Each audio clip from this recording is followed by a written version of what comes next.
नमस्कार. ठरलं तर मग या सिरियलमध्ये खूप रंजक अशा घटना घडल्या. सचिन केस हरलेली असते त्यावेळेस अस्मिता त्याला मंगळसूत्र रिटर्न करते, पण भारताने प्रेसवाले त्याला खूप परेशान करतात. तो खूप चिडून तिथून निघून जातो. आता सचिनला वेगवेगळे प्रश्न ज्यावेळेस विचारतात त्यावेळेस तो खूप गडबडतो.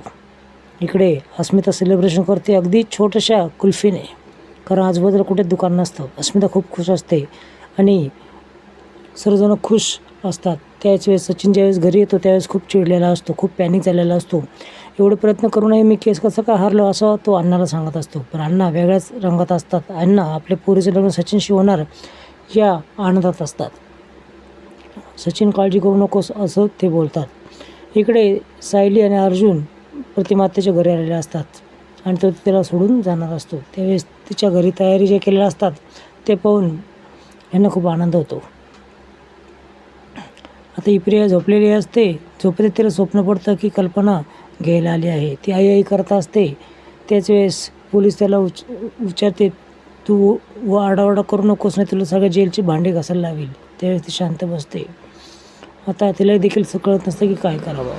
इकडे तन्वीच्या रूममध्ये सायली आलेली असते आणि प्रतिमा त्या तन्वीच्या जुन्या आठवणी सांगत असते. त्याच वेळेस तिला असं वाटतं की या सगळं गोष्टी तिच्यात आहेत.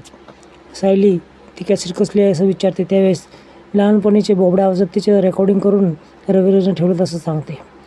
इकडं टेप रेकॉर्डर घेण्यासाठी ही घरी आलेली असते आणि हा व्हिडिओ कॉल करतो. तर तिचा व्हिडिओ कॉल सायली कट करते, कारण ती दारातच आलेली असते.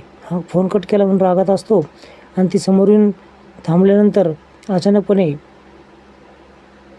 सर्वजण हसतात आणि हसायला काय झालं म्हणून पटकन अर्जुन फोन पाहतो तर धक्काच होतो. अर्जुनला ती सांगते की कॅसेट ऐकायची आहे. त्यावेळेस टेप रेकॉर्डर ऐका असं विचारल्यानंतर नाही असं कळतं. पण सायली काहीतरी जुगाड करते आणि टेप रेकॉर्डर घेते आणि ते शुभंकर तिला बोबड्या आवाजातलं तिचं लहानपणीचं ते ऐकते. तिला असं वाटतं हे सगळा आवाज माझाच आहे.